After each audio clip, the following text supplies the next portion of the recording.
Les Iraniens font cela depuis un certain temps déjà. Ils en ont assez. Ce n'est pas la première fois qu'Israël organise des manifestations à grande échelle. Raisi, lorsqu'il a pris la parole en septembre 2023, je crois que c'était à l'ONU, a déclaré que les troubles qui ont suivi la mort tragique de cette jeune Kurde en garde à vue avaient exercé la plus forte pression sur la révolution islamique depuis la révolution. C'était une période très dangereuse, a-t-il dit. Ils ont exploité toutes les fractures de la société iranienne et ils nous ont attaqués de front. Mais le peuple iranien s'est rassemblé et a pu rétablir la stabilité. Remarquez ce que j'ai dit. Le peuple iranien s'est rassemblé. Le gouvernement iranien n'a pas réprimé violemment ces personnes.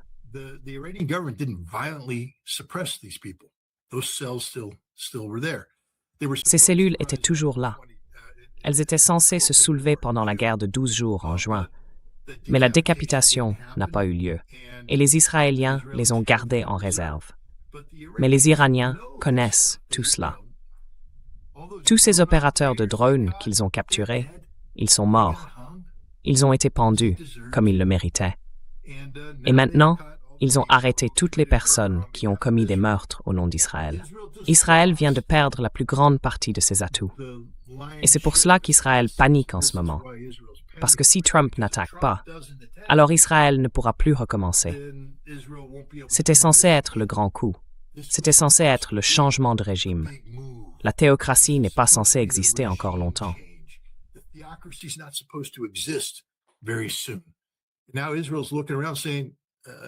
Maintenant, Israël regarde autour de lui en disant que l'Amérique a manqué la fenêtre d'opportunité. C'est trop tard. Et vous savez, le gouvernement iranien, je crois, a enfin compris qu'il fallait éradiquer ces cellules. On ne peut pas être indulgent. On ne peut pas simplement donner une tape sur le poignet ou en pendre quelques-uns. Il faut tous les éliminer. Et je pense que c'est ce qu'ils font en ce moment. Je ne crois pas que le peuple iranien perde beaucoup de sommeil à ce sujet. Les Israéliens, eux, oui, et leur faction pro-israélienne perd beaucoup de sommeil. Mais vous savez, il y a eu en Iran des manifestations de grande ampleur, avec des millions de personnes dans les rues, soutenant le régime. C'est fini, les Israéliens ont perdu.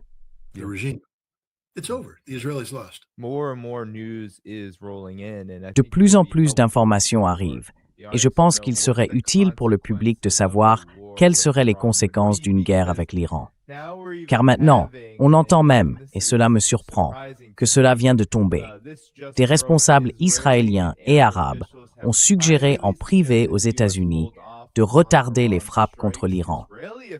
Des responsables israéliens ont proposé que l'administration Trump reporte les frappes à grande échelle jusqu'à ce que le régime iranien soit encore plus affaibli.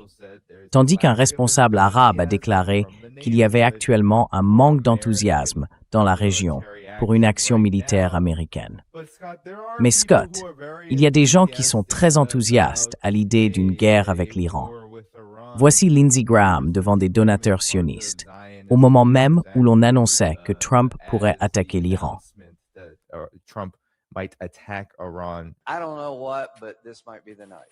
Je ne sais pas quoi, mais cette nuit pourrait bien être la bonne. Ce n'est plus qu'une question de temps maintenant. Juste une question de temps. Pourquoi est-ce que ce n'est qu'une question de temps? Et tu sais de quoi je parle, n'est-ce pas? Ce régime tyrannique doit prendre fin. Nous devons y mettre un terme pour les braves gens d'Iran, pour nous-mêmes et pour le peuple d'Israël. Nous devons faire tomber cet homme.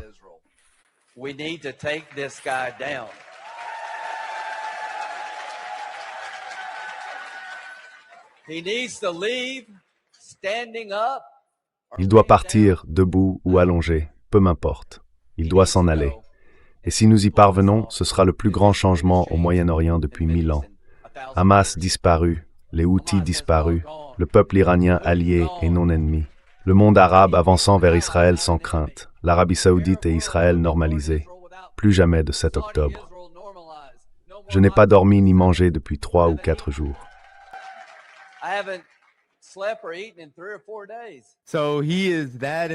Alors, il est à ce point enthousiaste, Scott, à propos de cela. au point de ne pas avoir mangé ni dormi depuis des jours.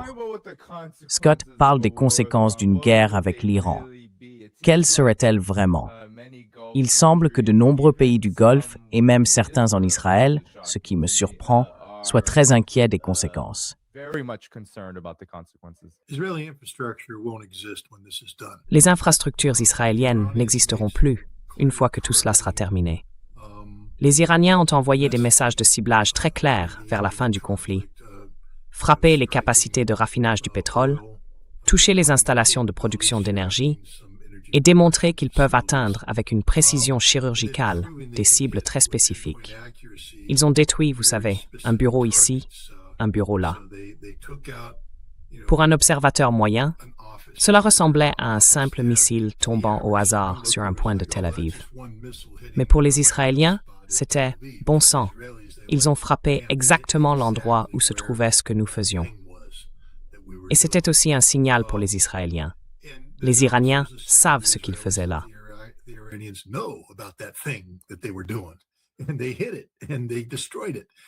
Et ils l'ont frappé, et ils l'ont détruit. C'est pour ça que maintenant tu paniques. Je veux dire, il était en pleine panique parce que les Iraniens ont envoyé des messages très clairs. Nous savons tout. Et si nous le voulons, nous pouvons le détruire. Mais tu sais, le problème c'est qu'Israël a blessé l'Iran et que l'Iran souffrait aussi. Donc les deux camps voulaient que cette guerre prenne fin. Mais l'Iran n'allait pas attendre 12 jours pour envoyer ce message. Il allait le faire dès le premier jour. Et donc, je ne dis pas qu'ils vont tuer Netanyahou, mais ils pourraient très bien le faire, selon sa réaction, selon la manière dont il réagit. Il pourrait tuer beaucoup de dirigeants israéliens, et je crois que la direction israélienne sera dans la ligne de mire.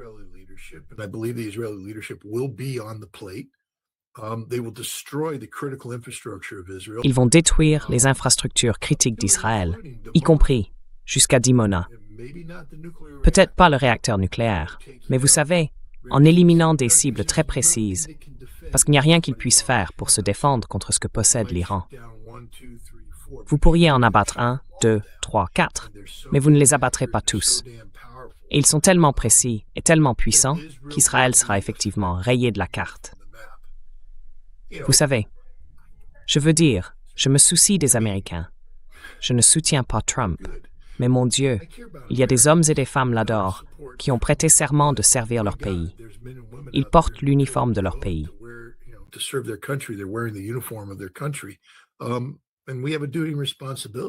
Et nous avons le devoir et la responsabilité de veiller à ce que leur vie ne soit pas sacrifiée en vain.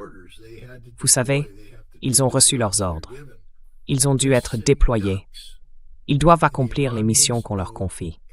Ce sont des cibles faciles, et les Iraniens connaissent chaque objectif, et ils ne vont pas se retenir. Je ne le crois pas. Je ne pense pas qu'il y aura un tir d'avertissement. Je pense qu'au moment venu, l'Iran submergera les bases américaines de la même manière qu'il submergera Israël. Et ce sera tout. Ensuite, si la guerre continue et qu'Israël frappe, par exemple, des cibles énergétiques stratégiques à l'intérieur de l'Iran, alors vous verrez l'Iran fermer le détroit d'Ormuz, détruire les champs pétrolifères saoudiens et détruire les champs pétrolifères des Émirats arabes unis.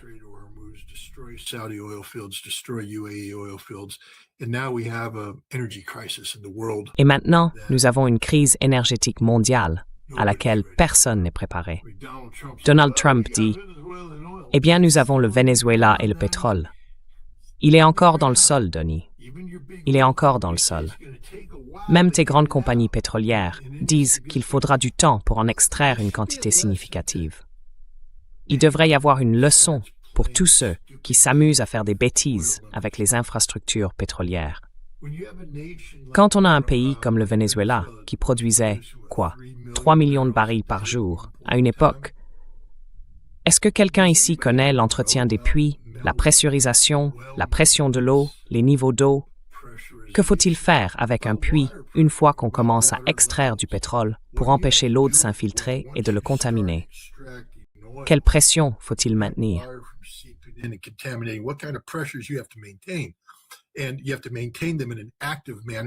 Et il faut les entretenir activement pendant l'extraction du pétrole. Ce n'est pas réactif, Tout est planifié. Donc lorsque vous commencez à mettre fin à la production et à réduire ces puits, la pression disparaît. Les niveaux d'eau montent, il y a dilution, l'intégrité du produit est altérée. Cela ne veut pas dire qu'il devient inutilisable. Cela signifie simplement que vous l'avez rendu beaucoup plus coûteux à extraire. Et ensuite, quand vous reprenez, il faut remettre la pression. Il faut tout recommencer. C'est la réalité. Cela se produit quand on dit « Eh bien, la seule nation au monde qui a évité cela, c'est l'Arabie saoudite, qui a volontairement et massivement surdimensionné son infrastructure d'extraction pétrolière, car elle était censée servir de frein. »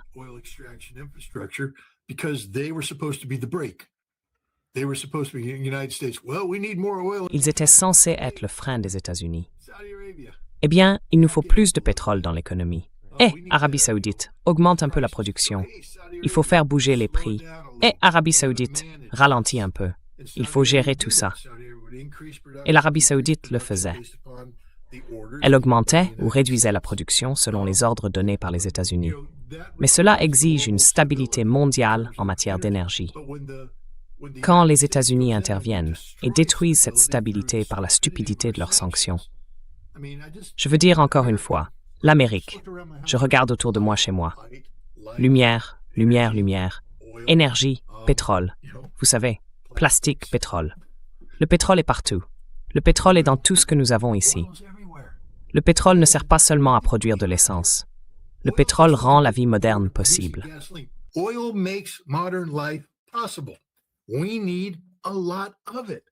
Nous en avons besoin, en grande quantité, mais de manière durable. Et la stupidité des politiques américaines est faite pour priver le marché de pétrole. Aujourd'hui, nous produisons notre propre pétrole, mais les prix vont augmenter. Je ne sais pas pour l'Américain moyen, mais mon compte en banque est extrêmement limité.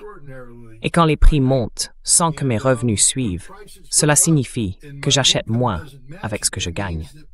Et quand on commence à augmenter le prix du pétrole, tous les prix montent.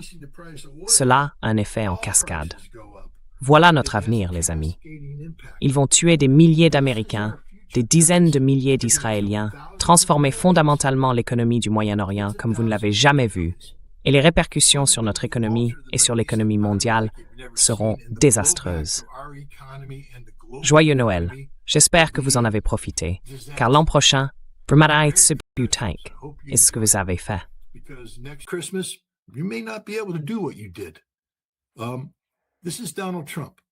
Voici Donald Trump.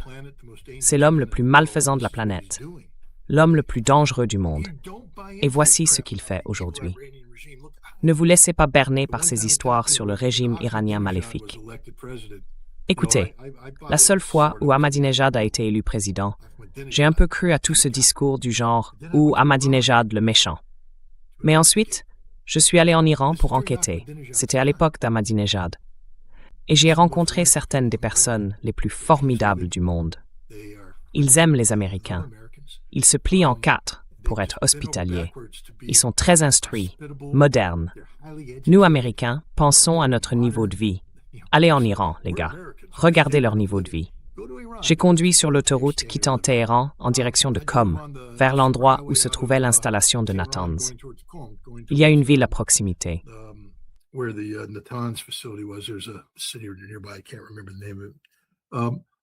Je ne me souviens plus du nom, mais c'est une autoroute.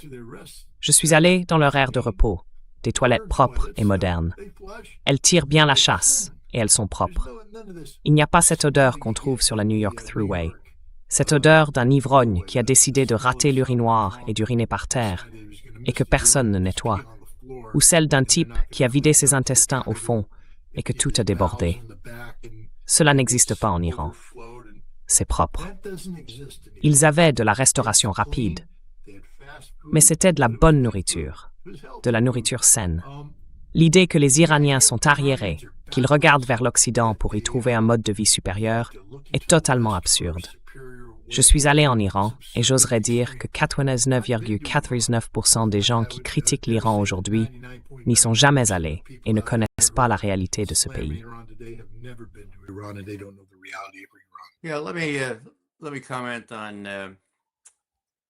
Oui, laissez-moi commenter cela. Le colonel de l'armée de l'air, Lindsey Graham, qui était avocat dans l'armée de l'air, poursuivait les déserteurs et ceux qui ne voulaient pas partir à la guerre. Il vivait dans les casernes, aux messes des officiers, et ainsi de suite. Lindsey Graham est le genre d'homme que le ministre de la Défense Healey à Londres incarne. Et je veux simplement ramener un peu de réalité à tout cela. Car même si la porte-parole du ministère russe des Affaires étrangères, Maria Zakharova, est une diplomate accomplie, il lui arrive parfois de perdre son sang-froid. D'accord? Et ce qu'elle a dit lorsque Healey a déclaré « Nous allons kidnapper Poutine ». Il est le premier sur notre liste. Nous allons le kidnapper et en faire un procès triomphal pour crime de guerre. C'est ce qu'elle a dit officiellement à la télévision russe.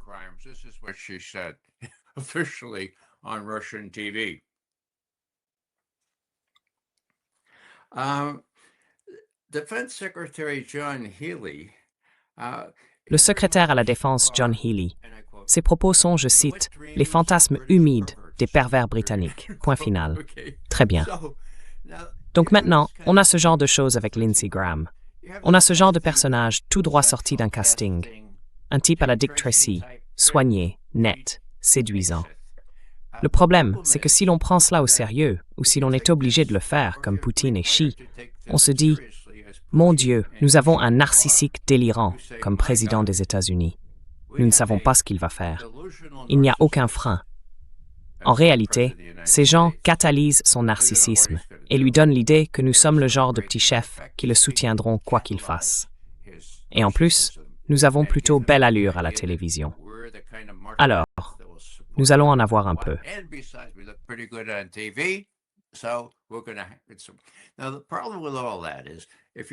Le problème avec tout cela, c'est que si vous êtes Poutine, disons Poutine, il regarde de l'autre côté en se disant « Mon Dieu, sur qui le président peut-il compter pour obtenir des conseils solides ?» Eh bien, la réponse est peut-être Tulsi Gabbard. Où était Tulsi Gabbard lorsque les grandes décisions ont été prises au Venezuela? Oh, elle se faisait bronzer à Hawaï. D'accord, je pense que c'est probablement la vérité. Elle n'a pas été consultée. Alors, permettez-moi de replacer cela dans une perspective historique. Lorsque la CIA a été créée, Truman voulait une agence unique qui aurait accès à toutes les informations disponibles au Pentagone, au département d'État, aux décodeurs, à tout le monde. Un lieu central où il pourrait aller, le président, et dire « Écoutez, dites-moi les choses telles qu'elles sont, d'accord?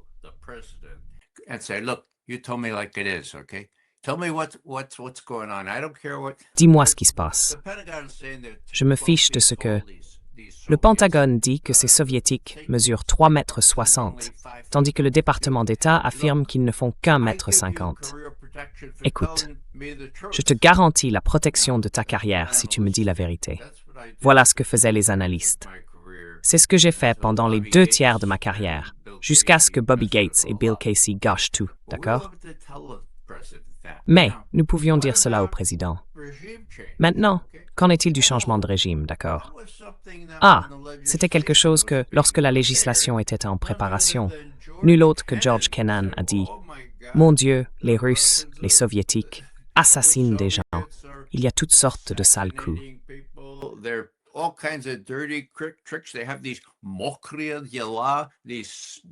Ils ont ces moqueries, ces choses humides. Nous devons avoir la même capacité. Et ils ont intégré cela dans la législation. Le texte de loi stipule, le président, la CIA, le directeur de la CIA, accomplira d'autres tâches et fonctions, en plus de la mission principale d'analyse, selon les directives que le président des États-Unis donnera de temps à autre.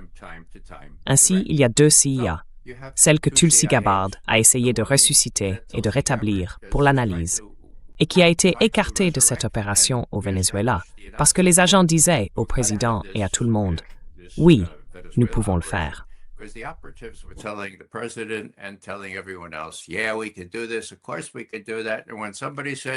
Bien sûr que nous pouvions faire ça.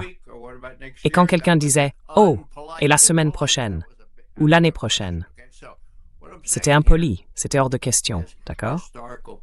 Donc, ce que je dis ici a un précédent historique, d'accord? Que s'est-il passé en 1953?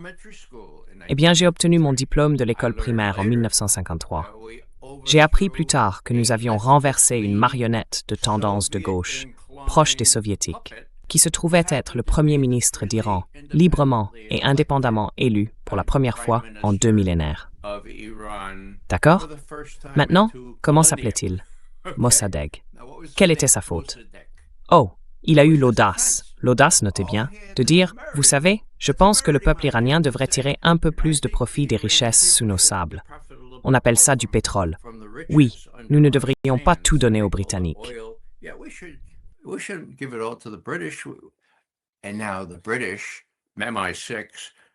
Et maintenant, les Britanniques, le MI6, ont pris la jeune CIA, souvenez-vous, nous étions seulement en 1953, par l'épaule. Et on dit non, les jeunes, vous devez comprendre, voici ce qu'il faut faire quand un parvenu du tiers-monde pense que le pétrole sous son sol lui appartient. Et il y a eu un terrible coup d'État. Et l'année suivante, ils ont fait le Guatemala, un autre parvenu. Ils n'ont jamais cessé de faire cela. Ce que j'essaie de dire ici, c'est que tout cela est inscrit dans la législation. Et plus tard, quand le président Kennedy, c'est peut-être le meilleur exemple, j'essaie de donner un contexte ici. Quand Kennedy est arrivé au pouvoir, on l'a informé de la baie des cochons, de toutes ces forces rebelles qui s'étaient très bien entraînées au Guatemala. Elles allaient envahir Cuba. Et devinez quoi, Monsieur le Président Kennedy?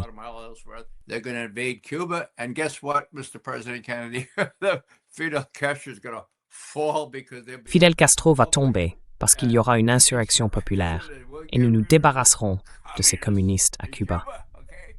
Alors, Kennedy a examiné les plans et a dit « Vous savez, je ne pense pas.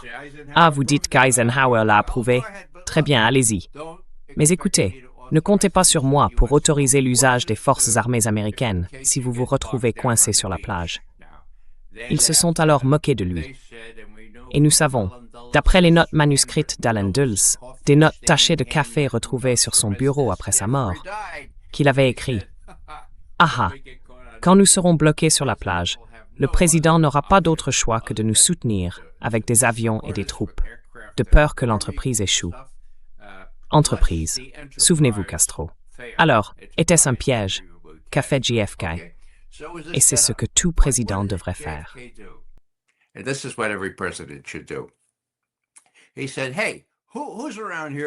Il a dit, « Hey, qui est dans le coin et peut examiner pourquoi ces gens m'ont dit que Castro allait tomber? » « Oh, Arthur Schlesinger Jr., tu es historien, mais pourrais-tu prendre 2 mois de congé? » « Oui, 2 mois. » Et regarde comment cette explication grotesque a vu le jour.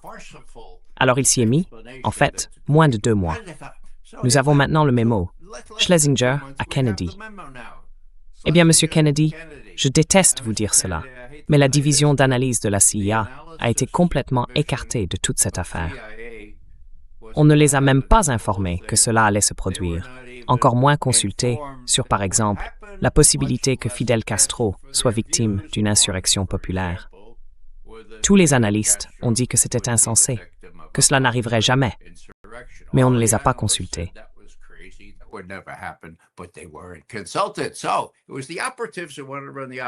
Donc ce sont les agents qui voulaient diriger l'opération. Maintenant, la même chose se produit au Venezuela. La même chose arrive chaque fois qu'on a non seulement un directeur de la CIA comme John Ratcliffe, mais aussi un conseiller à la sécurité nationale. Maintenant, qui est le conseiller à la sécurité nationale? Oh mon Dieu, c'est Rubio. Et Rubio est aussi le secrétaire d'État. Mais le conseiller à la sécurité nationale a pour devoir, en réalité, de transmettre les informations au président. On peut être très sélectif, et une grande partie de ce que Trump a été amené à croire vient de Rubio, c'est certain. Tout ce que je dis ici, c'est que cela doit être corrigé. Et est-ce que ce sera corrigé? Eh bien, vous savez, on l'espère. L'espoir fait vivre.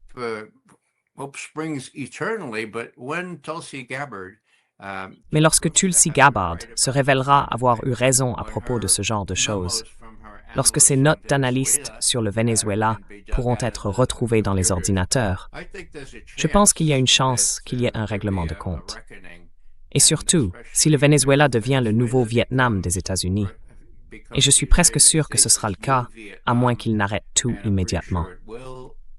Alors, vous savez, peut-être, juste peut-être, que les gens retrouveront la raison, comprendront qu'il existe deux CIA, les sépareront, confieront les opérations au Pentagone, là où elles doivent être, et laisseront les analystes du renseignement faire leur travail et produire ce que Truman appelait, à plusieurs reprises, du renseignement brut, c'est-à-dire, dites-moi les choses telles qu'elles sont.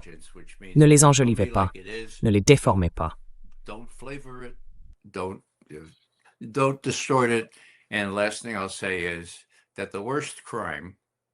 Et la dernière chose que je dirais, c'est que le pire crime, et je l'ai vu, vous savez, et Scott aussi, c'était l'Irak. D'accord, nous savons que le 20 juillet 2002, le chef du MI6, Sir Richard Dearlove, est venu à Langley pour demander à George Tenet, le directeur de la CIA, que prévoit vraiment de faire Bush. Maintenant, Tony Blair lui parle chaque semaine. Mais vous savez, c'est pas la même chose. Alors Tony lui a demandé de venir découvrir. Que comptez-vous faire? Et lorsque Sir Richard Dearlove est revenu faire son compte-rendu à Blair, nous avons le procès-verbal de cette réunion. Il est écrit, dans le paragraphe principal, que Bush avait décidé d'envahir l'Irak sous le prétexte des armes de destruction massive et du terrorisme.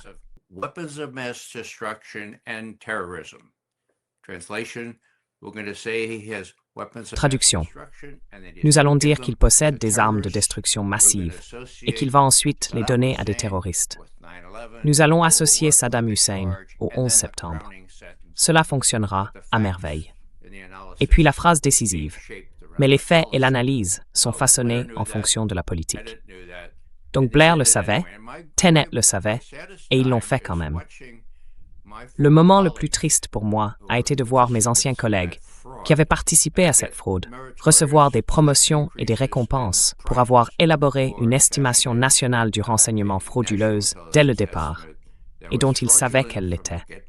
Tout cela pour plaire au vice-président des États-Unis, Dick Cheney, qu'il repose en paix pour l'éternité.